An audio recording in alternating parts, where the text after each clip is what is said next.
Life Audio. This is Empowering Homeschool Conversations. We want families to come here and gain insightful strategies that empower them to successfully teach diverse learners at home. Hosted by founder and CEO of SPED Homeschool, Peggy Ployer. Our goal is that these powerful weekly conversations will boost your confidence to cultivate the best at-home learning environment for your student. For more homeschool resources, go to spedhomeschool.com. You're listening to Empowering Homeschool Conversations with Peggy Ployer. We'll start the conversation with Peggy and her guests next. There's no better way to start your day than spending time in God's Word and in prayer. Don't know where to start?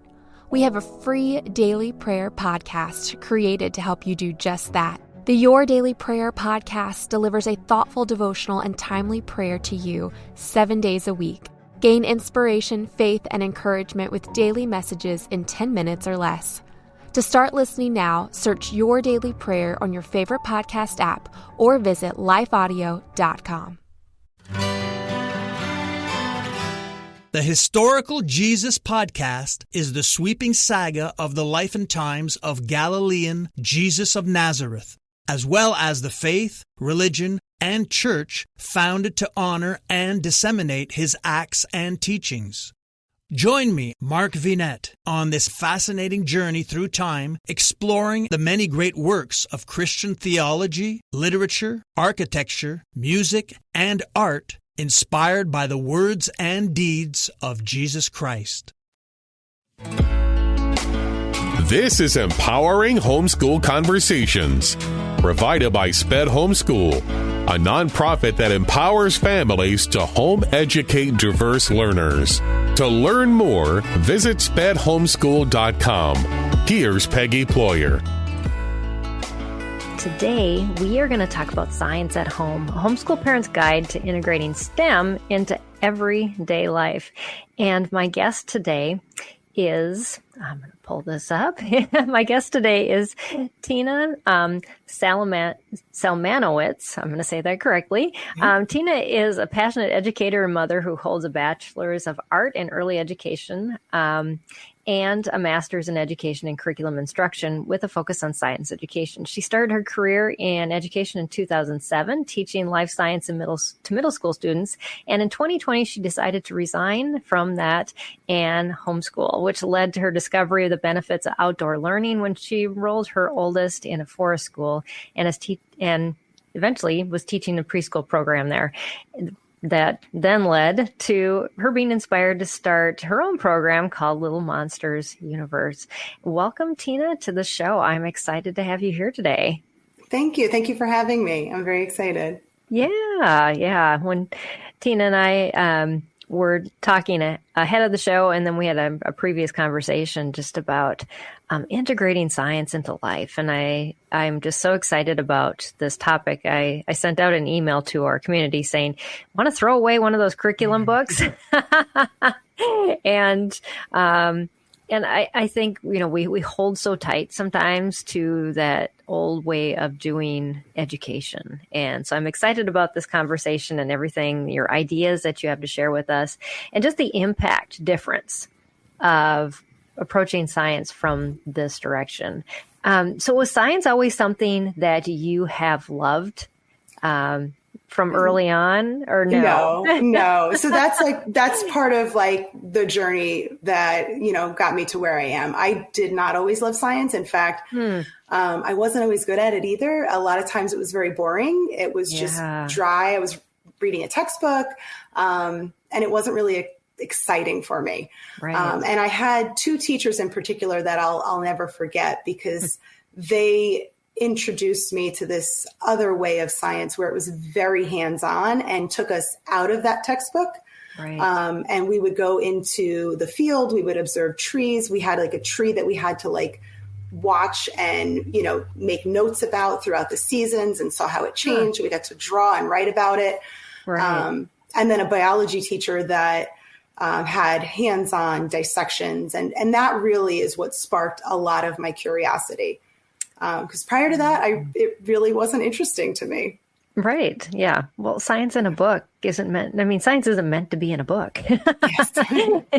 It's everywhere and all around us. And so, yeah, excited to kind of dive into that. And, coming from a person who didn't like it in that way, makes it even more exciting, because I think a lot of our kids and parents, if you're watching, and comment, feel free to comment wherever you're watching from. But if you've got those kids that they don't like it when you're doing the workbook pages, they check out. And science can be so, so fun.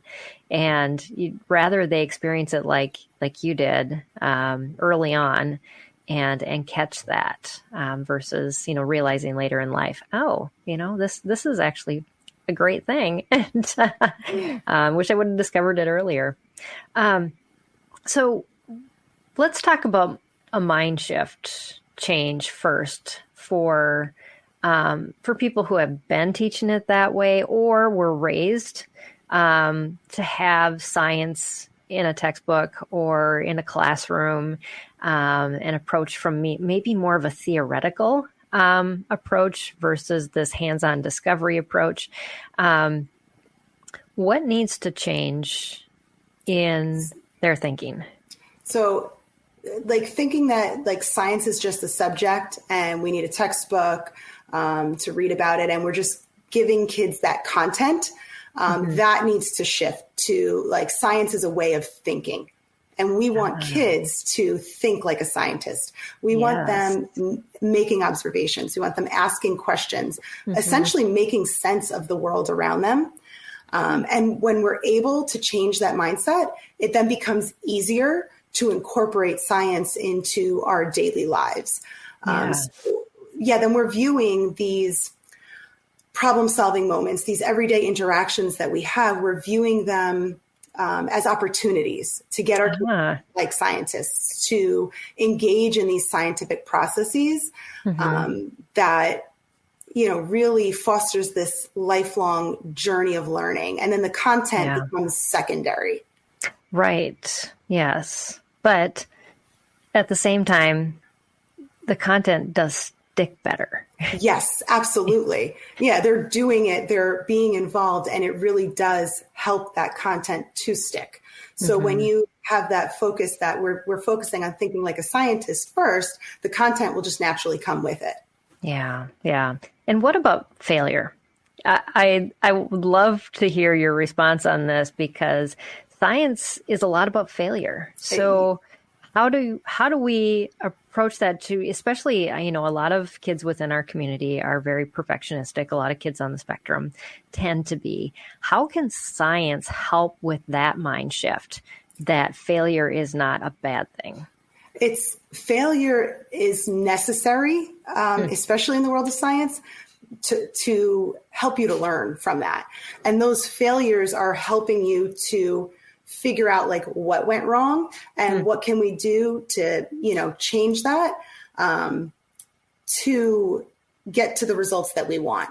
So I kind of find failure, especially in science, to kind of be important. It's important to, fail at things to better our understanding.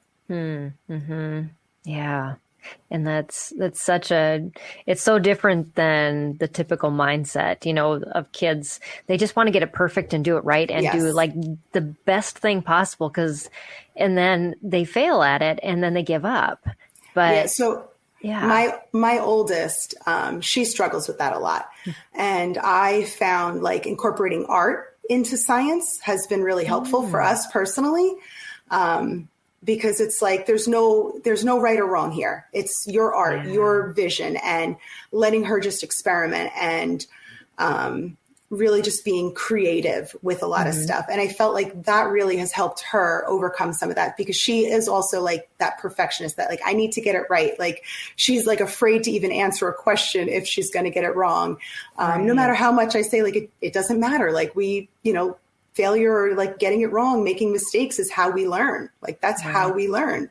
And then showing her too, I think it's important also to show kids that we make mistakes as well. and it's okay. We're learning from our own mistakes. And those two things I think has helped, at least with my oldest. Yeah, and you bring up something that's really important too, is that science is more of an art than it is a right and wrong type of thing. And we forget that because we look at hypotheses and experiments from long ago that people figured out, or through dissections and lots of things. But there's so much even now that medical people, scientists are discovering, and they're realizing they were wrong. Yes. And so we may even teach out a textbook, and what you're teaching out of a textbook might be wrong. Yeah, absolutely. So think about that for a second, and think about then contrasting it with discovery. And is it so different that you're not using a curriculum that was written out word for word for you, and that you might mess up your child by not teaching it by the book? Yeah.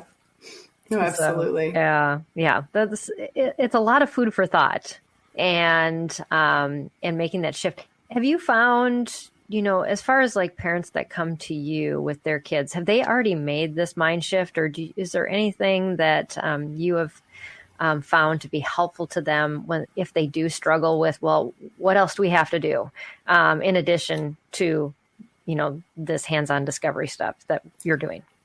Yeah, I think a lot of parents have that mentality of like, what do we need to cover versus like, that's like the whole point of the mindset shift, because it's all about like, what content do I need to cover? What do they need to know? Versus like them focusing on those science and engineering practices. Yeah. And that's a big thing that, we work on. That's awesome. Yeah. And it's the practices that will lead to our children's own discoveries. After a word from our sponsor, we'll dive back into this conversation. Have you ever attempted to read the entire Bible? Did you do it, or did you only make it part way? I'm John Stange, and I host a podcast that will make it possible for you to make it through the entire Bible, one chapter at a time. I've been hosting the Chapter a Day audio Bible podcast since 2015, and every single day of the week, I read one chapter of Scripture, then follow that up with a time of prayer. And if you're looking for daily insights and inspiration directly from God's Word, I hope you'll give the Chapter a Day audio Bible a listen. You can find it at lifeaudio.com or on your favorite podcasting app.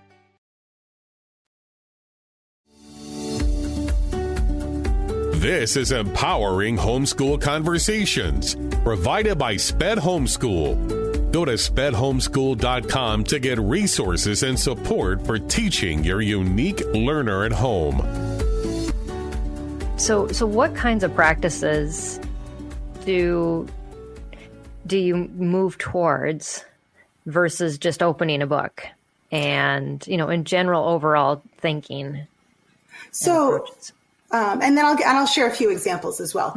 But overall, like the whole thinking like a scientist that I talk about is that like problem solving, thinking critically, trying to figure things out on their own.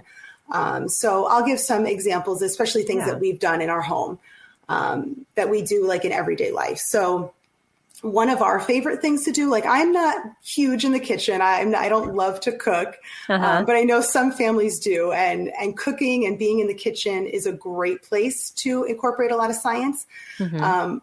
We personally make our own maple syrup. So that's something, I love it. And I love doing that with my kids. I'm not, a major chef or anything. But I do enjoy the whole process of making the maple syrup. And it really gets them to like think critically with us and learn and ask questions along the way.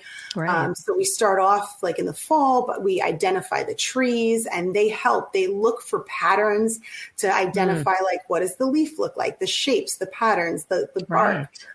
We identify that tree. Then we tap it and we talk about the different temperatures, and they're outside, they're with us, like they're feeling like the temperature changes and seeing how the sap will start to flow as it warms up during the day. And something too that we've learned over the years, and they're doing it with us and they're learning right alongside it with us, is like what trees are the best to tap and what side of the tree based on where the sun is facing. Wow. So like, there's a lot of learning involved, and some of it we're learning right alongside of them. And then down to like getting into the kitchen. And this is where, a lot of other things that you're doing, even when you're boiling pasta, when we're boiling down the sap, we're talking about the evaporation, and they're seeing the water level get lower. So they're visually seeing things. They're making their own observations. They might have questions along the way. And it's a great learning experience for them. And it could be like, even in the kitchen too, it could be as simple as like melting butter. They're seeing those states of matter change from a solid to a liquid using heat. So there's just a lot of learning that can be done in the kitchen. There's learning that can be done in gardening. We do a lot of gardening ourselves. With like the vegetables and the fruits. I personally like the idea of letting the kids like be responsible for their own plant. If they're super young, they'll have them do it alongside of you, but as they get a little older, give them that responsibility and let them take care of their own plant. And by doing that, they're put in charge. They have this, feeling about like themselves, like they get more invested in the learning, if that makes sense. Absolutely. And then they're doing those skills, those processes that we talk about, where they're making the observations, they're seeing what's happening. If something's not going right, they're going to form hypotheses like, what's going on here? Why do I think this is happening? Maybe it needs more water. Maybe it needs more sunlight. And they're going to experiment and they're going to investigate. And like we said before, like they might fail, but that's okay, because they're learning like, okay, well, I did this and it didn't work. So now I know what not to do. And so I'm going to change that for next time. So, and those types of lessons, they stick. Yes. They're not ones you forget. When you fail, it's like, oh, check mark. Let's not do that again. Yes. But then when they are successful, they are so happy about it.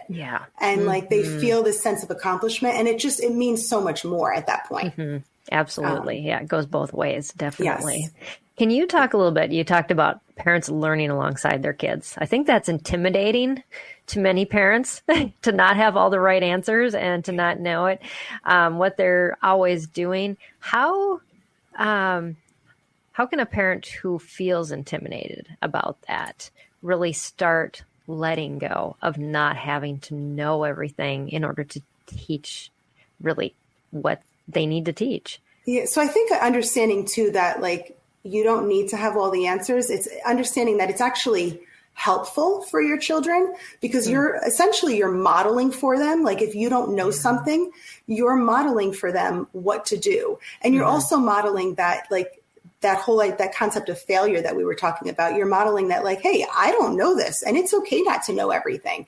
And that's like a really good thing to model for your kids. And then like, as you're going through that process, especially for younger kids or kids that are struggling to kind of voice everything, modeling for them, thinking out loud helps, because you can think out loud like, hey, there's a problem here.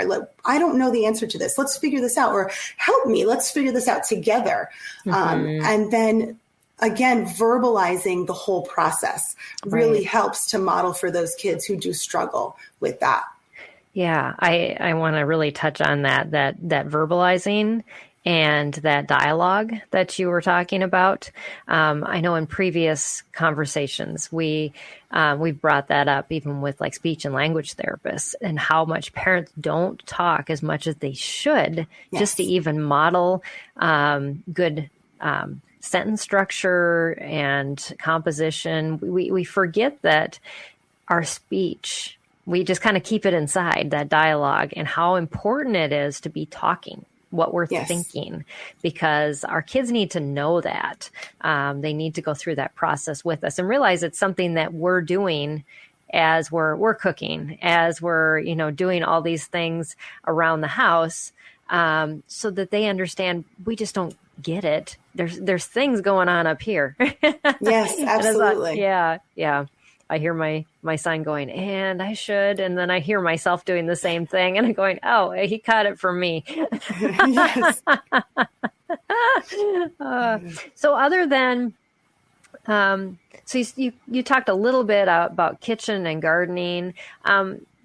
What are some ways specifically that, like those are activities and other activities, if we can dive into those and others, that parents can start making that shift to incorporate discussions about what's going on that is scientifically related, that kids could pick up on and learn from?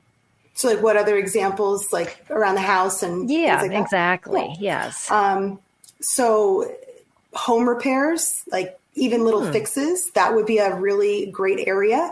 You could be talking about like basics of like forces, like simple pushes and pulls, simple machines, whether you're using like the screwdriver and you're talking about the screw. If like fixing a bicycle, if your kid loves to ride a bicycle and you have them helping to fix the bicycle, you're talking about those gears. And those are all things that you can talk about out loud with your children, and getting them to like think critically and problem solve with you. The outdoor learning, like I am very, very big on the outdoor learning, and I could talk for hours about it. But just going outside with your kids is a great way to incorporate those conversations and to look for things. And there are so many different cross-cutting concepts in science that you can observe just by being outdoors. Do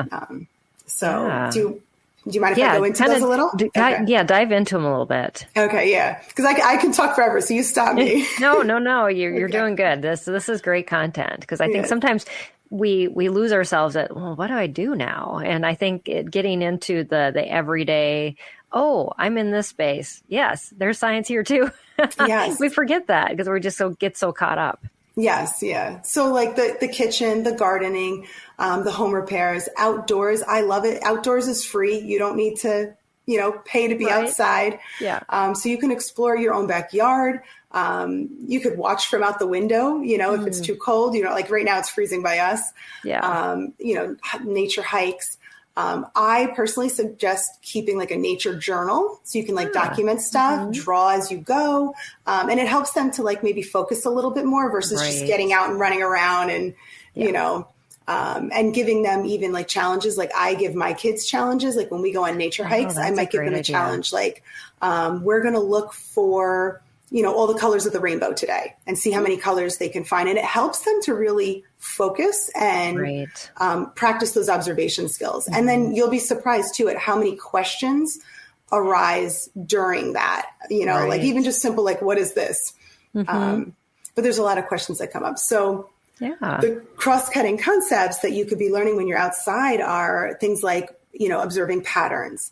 And maybe these are part of those challenges that you give to your kid. Like, how many patterns can we find today? You can find like the little swirl patterns in seashells or seasonal patterns, like with the changing of the leaves, looking for as many different color leaves as you can find. They're cause and effect relationships. Oh, yeah. So when you're outside, you might be looking, focusing on the weather and how does the weather affect some of the animals or the things that live in that area.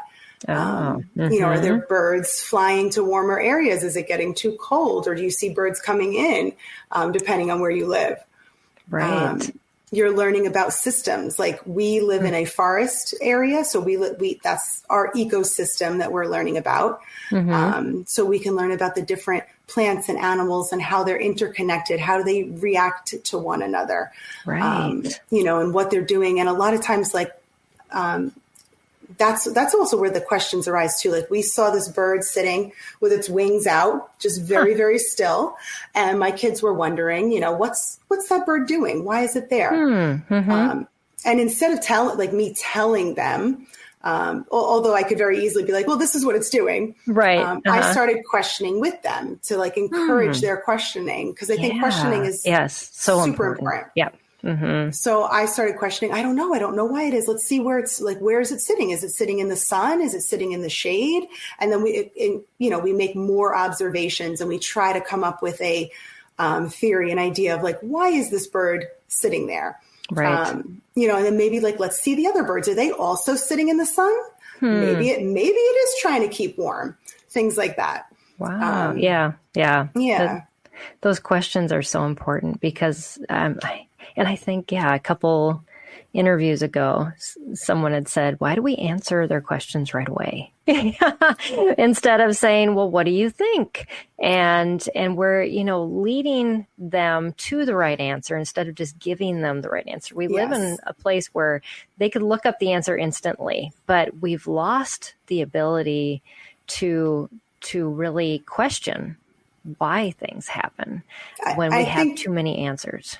And I think that's part of it too. Like you're talking about the way our society is, where, we can we have Google at our fingertips. So it's so easy, and we're used to that like instant gratification and getting that. And in addition, we live in a very rushed society, essentially. Right. So we always feel like, I know I do it. I definitely have moments where I am guilty of this, where I just feel rushed and I just want to give them an answer and move on because I've got, X, Y, and Z to do.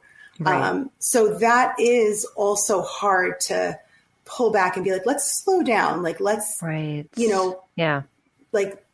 let their questions happen. Let's guide and ask questions with them. And that's a struggle. I have struggled with that myself. Mm-hmm. Yeah. So. I think it is a constant just in this day and age.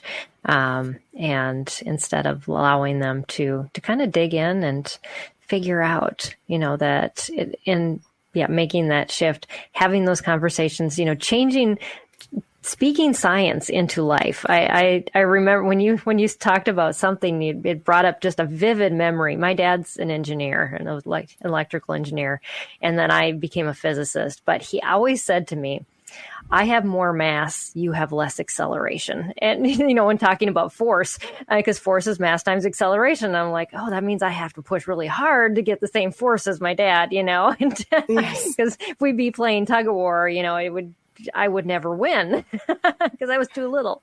But those things get set into you when you bring just those concepts into everyday life, because they become part of your framework instead of just being, oh, we closed that book, now that's done, let's move on to whatever is next and actually real. And so that's so important. So what about family? We talked about individual, but what about like as a group? So there's a lot of things you can do as a family. And we as a family like to get out in nature, and we do field trips to all different types of places. One thing that we personally love doing, and I know this may not be the case for everybody, but we do love visiting different national parks.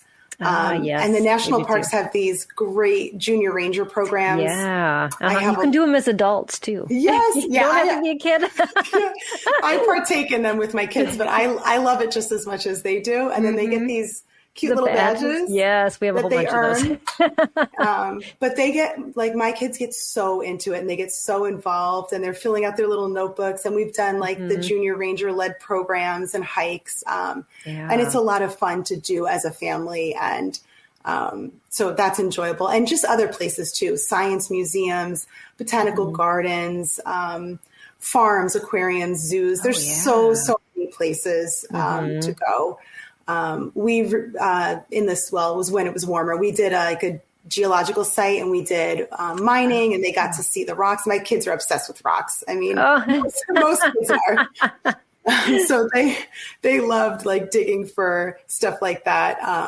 And then we have a site near us too. I guess it depends on where you live, but we have a site where you can actually go and look for fossils. And we, looked through the stream and found a bunch of fossilized shark teeth. And it was a real fun learning experience. Absolutely. So it's definitely worth it to look at, like, you know, go online, look at what's in your area, see what you can explore together as a family. So I would highly recommend that. Yeah. And I would say, you know, based on your family's interest too. Yeah. We love camping and so the national parks have been one of our favorite places to take our kids when they were young. But, you know, sometimes we just go to a campground and I have like a set of just some digging things. And usually campgrounds, you know, you can just, as long as you clean everything up, it's always kind of just a little dirty anyways. And I would just let them get as dirty as they wanted to get during the day and then just wash them at night before they went to bed. Yeah, absolutely. And we have like some very basic things that we like let them use for exploring, like little nets. And the magnifying glasses, like you said, the little shovel. They love to dig and see what's in the dirt. And just letting them explore. And that's how those like questions come up. And we, I know some people do like what they call like a wonder wall, and they have like a big bulletin, and that's where they'll put their questions. We don't have like a big bulletin or anything, but we just keep like a little journal, a little notebook. So that way, when they do have those questions, when they do arise, if we can't experiment and explore right then and there, we write them down for like a later time. That's like when we were talking about before with the questioning, where sometimes we just don't have the time and we just want to move on and don't let them. Like, I don't want them to ever really feel like, you know, stop asking questions. I want that to be something that they, you know, carry throughout life. So having that little notebook is something that's been beneficial for us too, because we write down the question. They feel like their questions are important and we can come back to them later, which is really nice. Yeah, because we don't always have time for those rabbit trails. And so like, I love it. It's a delayed rabbit trail, basically. Yes, yeah. We'll get to that eventually. But yes, for them to know that it's important, that their question matters and there's an answer that we can seek together and find. And instead of, we just got to get this done. And, you know, we have these other things to go. You know, I remember those days. And what a great idea. I love that. Definitely wish I would have had it in my pocket. Speaking of the family things you were asking me before too, we also do something called family STEM nights. Oh, fun. Yeah. So we incorporate, we don't do it often, maybe like, recently we haven't done it because we've just been so overwhelmed with life. But we like to do like maybe like once a month. And we have like a family STEM night where we have some sort of challenge. And then my girls made like these little paper cup trophies. And if you win the challenge, you get to keep the trophy in your room, you know, next to your bed or whatever for the month until the next challenge. Very cool. So, which was really cute. So we've done some, you know, like for example, we've built boats, and we had to see whose boat could hold the most. We have the little counting bears. Oh yeah. So we use those, but you can use pennies or whatever, but whose boat can hold the most of whatever object. And then, so we built the boats as like a family, everyone built their own. And then they got to explore and play with it during bath time. So like during bath time, they had their little boats and they would test it out to see which one floated. It was really fun. That's really cool. Yeah. And another one we did, just for some examples, if people are considering doing STEM family nights, we happened to be reading the story about the three little pigs with the big bad wolf. So we did house building. And they had to build a house that could withstand the wolf, the wind from the wolf's breath. And I actually brought it. I'm like a hands-on person. Yeah. So I had a little wolf, and we cut the mouth out, and this is where my hair dryer went. So the hair dryer would go in here, and then the big bad wolf would come, and we would turn the hair dryer on, and we would see whose house was still standing. And they actually really got into that. We built once, but my kids continued because they wanted to keep testing it out. They were so involved. And when like parts, even if like some of the house stood, but parts of it fell down, they were so motivated, like, let me try again. And they went and rebuilt it, redesigned it. And then then they wanted to bring the big bad wolf back out and test it again. They were so excited. And they did this about 3 or 4 times until they had like a solid structure where nothing blew off. Yeah.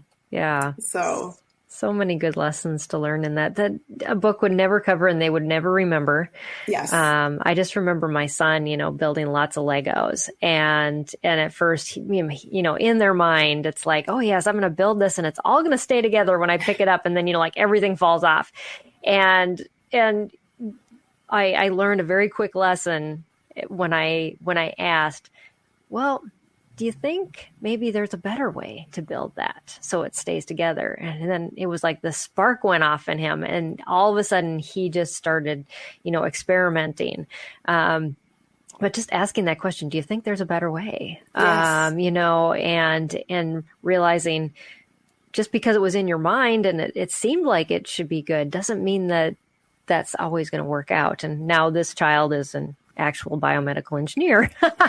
So that curiosity has carried him forward. But yes, and just I love that, that they continued on with creating, and I'm sure they came up with different trusses and structures that probably you wouldn't have even come up with. Yeah. No, they always surprise me with stuff like that. It's really fun to watch. That's when really they get cool. So into it. Mm-hmm. Yeah. Yeah. And they have there's a lot of companies out there too that will have different STEM kits and things like that you can look up. So if you don't, have a particular idea, there's so much that you can find online to come up with those STEM night activities. Yeah. Yeah. You don't have to be super creative or be a scientist yourself. There's lots of help out there. That's where all those internet resources come in handy. Yeah. And I think the family nights as well are very exciting. I know my kids love it, especially because daddy gets involved. Right. And it's usually mommy that's doing all the, teaching and the hands-on stuff with them. And he's out working during the day. And then so when he comes home in the evenings, and we have those times, it's really special. And they really love when he gets involved. Yeah. Absolutely. So, that's neat. Yeah. Yep. And adds a different dimension when dad fails too. Not just mom. Yes. Yeah, so true. That's great. So what about movies and literature to add into that mix? Yeah. So I personally love living science books. They are books that basically tell a story, but they're also getting those science concepts across. I wrote it down, the first science storybook series, a first science storybook series. That's one of my favorites, especially for younger kids. But it basically tells a story with those scientific concepts. Magic School Bus is a very popular one. Arbordale Publishing also has some incredible books. They're worth looking into.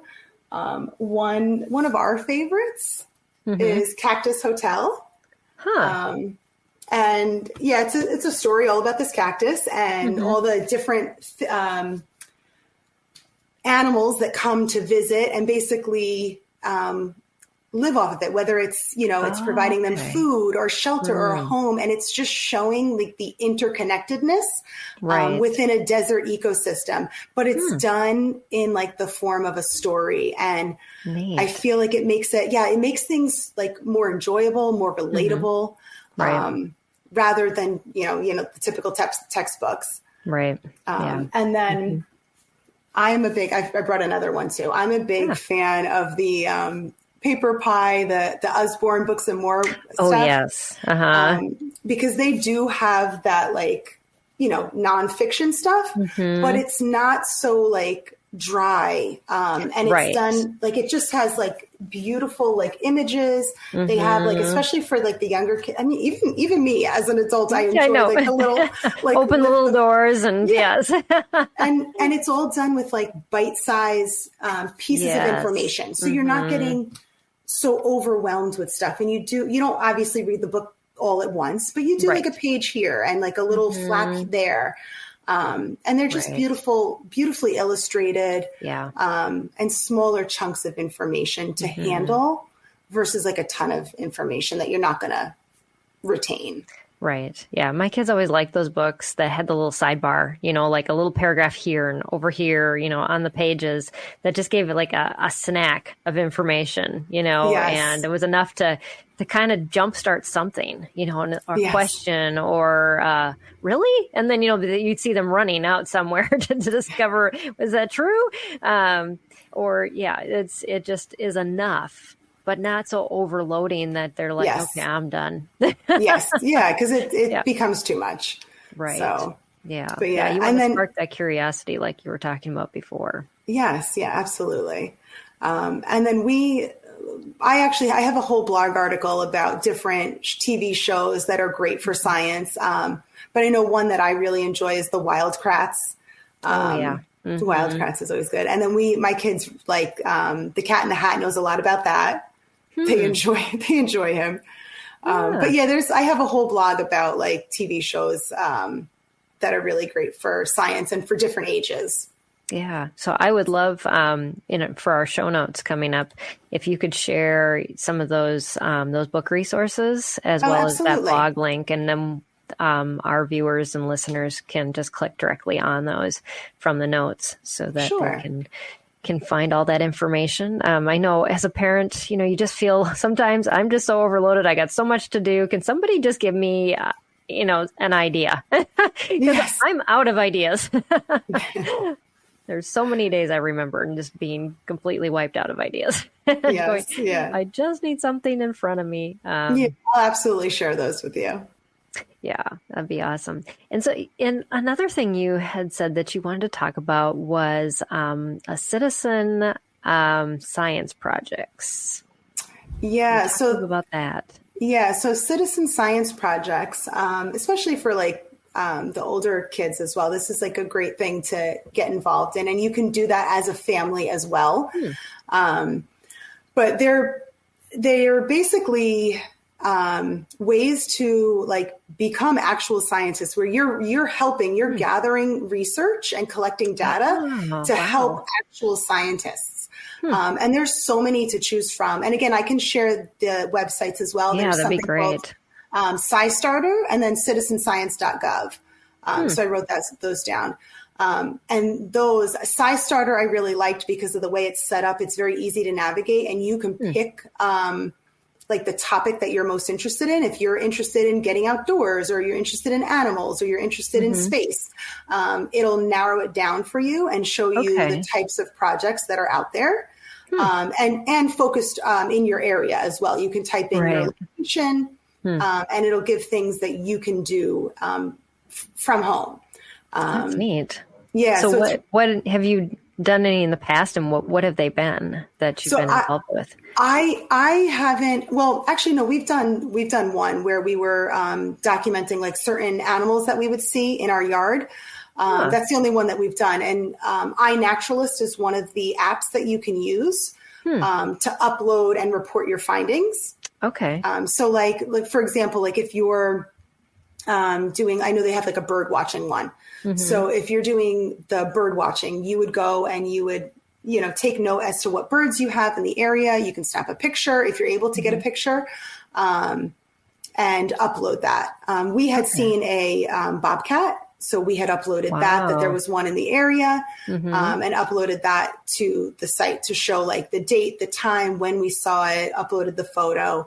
But yeah, so there's all kinds of things. So we've done the ones with the animals, but they have a wide variety of stuff. And they even have a few like books that you compare to. I know, I'm trying to think of the one, it was about bats. I forget the title of it, but I can share with you some of those books.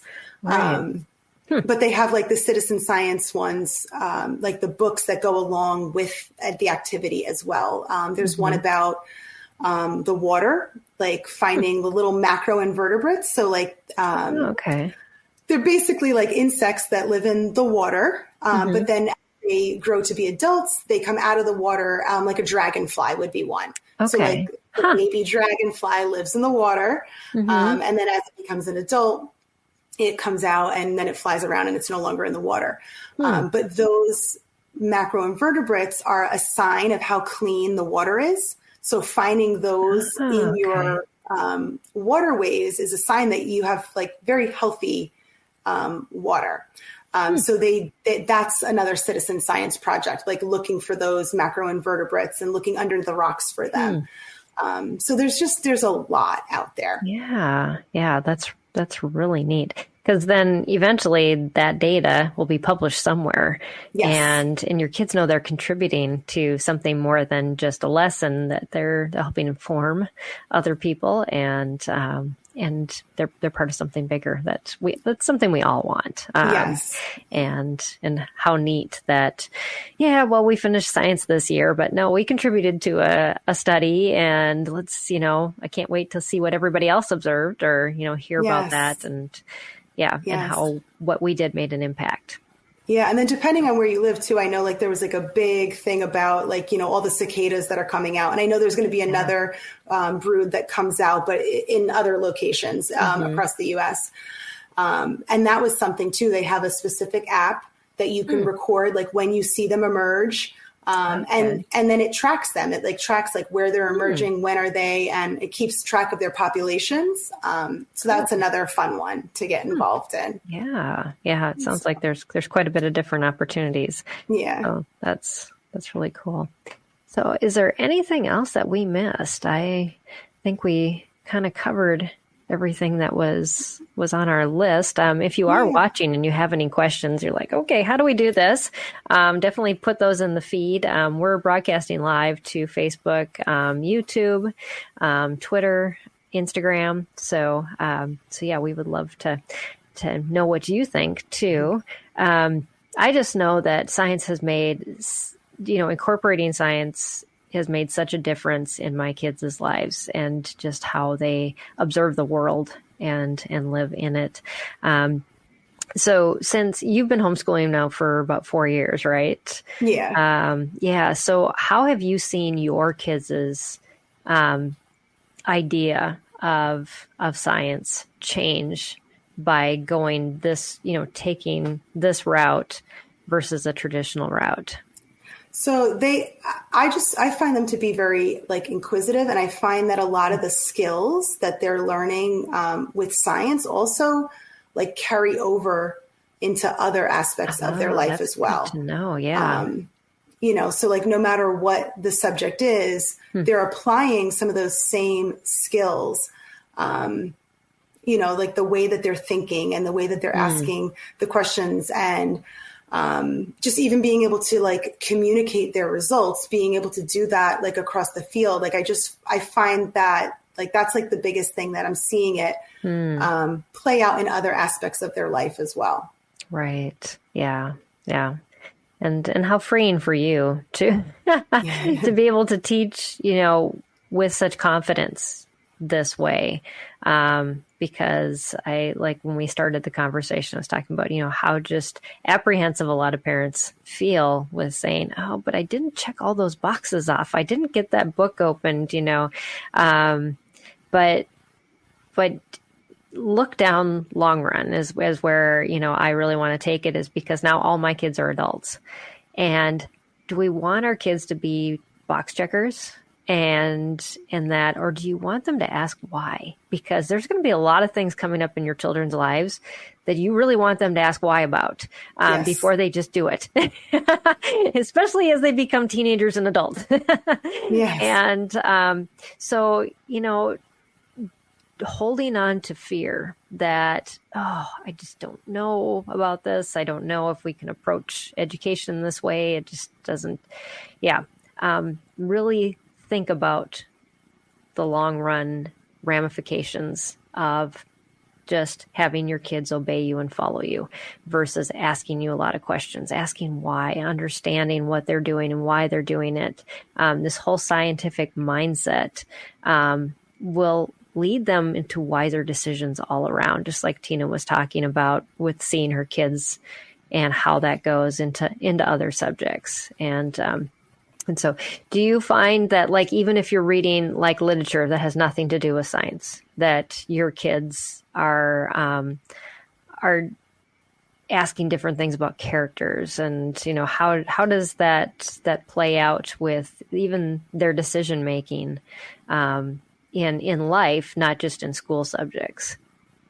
Yeah, I mean, absolutely. They're asking questions about the book and like, why did this character do that? And like, trying to find the reasoning behind things. And so, yes, I see it playing out like across the board, even to the point where like even within relationships that they have with other kids and with other people, like, trying to understand like, this is the part that always like impresses me. I mean, I wasn't like that when I was their age. Like, I didn't think like that. But they will like try to like understand, like, maybe, they did this because they were having a hard day, and like trying to come up with other like just different ways of thinking about something versus just like this person was, mean or not nice, or, and I'm just like seeing that aspect of things as well. Has been a it's like a real pleasure. And they're just like, again, like questioning like certain behaviors, like, why did that happen? Or why did they do that? And yeah. They're creating, not jumping to conclusions. Right. Yes. They're creating alternative hypotheses versus, just all out. Just this is the if, or this is the cause, and this is the effect. Yes. But they're seeing that there's lots of causes and lots of different effects that come from certain causes. And that's a huge lesson to learn in life. And it's not something we can teach in a lesson. Yeah. It's definitely a mindset change, which we were talking about at the very beginning. And I think it's important that, we started this conversation talking about parents making that mindset change and being the example. And so it really has to start with that, doesn't it? Yeah, absolutely. Yes. Yeah. Well, I know you offer parents some support, and I'd love for you to talk a little bit about Little Monsters Universe and what you do there and how that might be helpful for some of our community. Yeah, so I have a social media page as well that offers different ideas that, if you just want to pop on and look and try to get some stuff for free. And I have some freebies as well, some free sample lessons. But I offer actual lessons that you could buy. But I think the thing that I like most about what I do and what I really feel like sets me apart is that I offer custom units. So I love being able to like work directly with the parent. And sometimes even the kid, if they want the kid to join in on the conversation, so I can hear what interests them. Right. Those interests are so important. Yes. So I really love that, like talking to the parent and the child, like learning about what they are really interested in, and then kind of tailoring stuff to them. So someone that may like not feel that comfortable with science or the conversation about science, needing that extra help and guidance is something that I can provide, but also allowing them to kind of guide the topic. Like, what are they interested in? And like, for example, I had worked with someone their child was like obsessed with mermaids. Wow. And they were like, how can we incorporate science to this? But it was fun. It got me like, having to think outside of the box and like, how can I, relate science to mermaids, And so I helped them to come up with activities and lessons where they were exploring sound underwater and above water. And so like that, cause like then we talked about the mermaids going underwater and how are they going to hear underwater? How do they hear above water? And so that was like really fun. I enjoy, I like those challenges. How can we incorporate the science into, whatever the topic might be? Right. Yeah. So that's awesome. Yeah. And we've had so many broadcasts talking about interest-led education and just how kids, their whole, their energy level, there's just so many things involved in that you really want to dive into. And how great to have somebody like Tina who's willing to say, yeah, let's incorporate science in that too. And here's how you do it. Yeah, absolutely. So, and and I love that the most, like more than like creating the lessons. And I try to create lessons that, you can kind of be flexible with and tailor to your needs and stuff. Right. But again, like, whatever the topic is, like I'm always open to it. Awesome. And so your website is littlemonstersuniverse.com. And then how can people find you on, you said Instagram is where Instagram. You are? Yep. Little Monsters Universe. Little Monsters Universe. I am on Facebook and TikTok as well. I hardly ever use TikTok, to be honest. Most homeschoolers are on Facebook in general. I think the younger ones more so on Instagram, which. Yeah. So Facebook and Instagram, I'm on like the most. That's the ones I keep up with more regularly. Mm-hmm. Awesome. Yeah. And so definitely check out her website. And we'll include that link as well in the show notes, as well as the Instagram account, so you can pop to those as well. But this has been such an enjoyable conversation, Tina. I've loved hearing your ideas and helping us to think more so outside of just general science education. It's been a lot of fun. Yeah, thank you. So, I enjoyed this. I love talking science. Yes. Well, we appreciate you talking science, because we don't talk about that much on the show, and I love it. It's not a wonder why my kids like science, being a physicist myself. So everything's an experiment in my life, and that turns out kind of different than a lot of things, but you can't say I didn't try it. Yeah. So, but that's awesome. And I just, I look forward to hearing how this grows. I know you started Little Monsters Universe about a year ago, you said. Yeah. So, so we'll definitely be checking back in with you again. And, but I'm excited that you have a resource out there for homeschoolers. And And again, thank you. Thank you for having me. Absolutely. And thank you all for joining us. I know we've had a lot of viewers on, and you've been quiet, but I hope you had a good lunch. This is a good lunch break. Why not add to your lunch break a mind shift? You can find more episodes of Empowering Homeschool Conversations either on YouTube or on our podcast, Empowering Homeschool Conversations, that is produced by Life Audio, or on any other podcasting network that that you might listen to your podcast from. And Tina will share some more notes with me, links and stuff, and I'll make sure to get those in the show notes so that you can directly access those. And make sure you visit her website at littlemonstersuniverse.com. And we just appreciate everything that you shared with us today, Tina. It's been, it's just been a delightful conversation. So next week, we are going to talk about reading resilience, empowering parents with 4 strategies to support struggling readers. So if you've got a struggling reader, knows somebody who has a struggling reader, definitely join us back next week. Same time, same places. We'll be here, but 12:30 Central on Facebook, YouTube, Twitter, Twitch, Instagram, you name it, we're there. So, but join us for that conversation. Dr. Levy is going to share with us some insight on reading and just some things that you can do as a parent to really help your struggling reader. So thank you all for joining us. Thank you again, Tina. Appreciate you sharing your time, and God bless you all, and we'll see you next week. Bye, everybody. Thank you. I want to take just a second to thank the team at Life Audio for their partnership with us on this podcast. If you go to lifeaudio.com, you'll find dozens of other faith-centered podcasts in their network. They've got shows about prayer, Bible study, parenting, and more. This has been Empowering Homeschool Conversations with Peggy Ployer. Hey, Ted, what do you want to do today? Well, Ashley, I've always got work to do, naps to take. But I have a better idea. How about we invite everyone to listen to the Team Us podcast? I love that idea. Let's do it right now. Hi, everyone. We're Ted and Ashley Slater, and we'd love for you to join us as we talk about teamwork in marriage. We share how grace, commitment, and cooperation can help couples live the everyday moments of marriage together. To listen, go to lifeaudio.com and search for Team Us.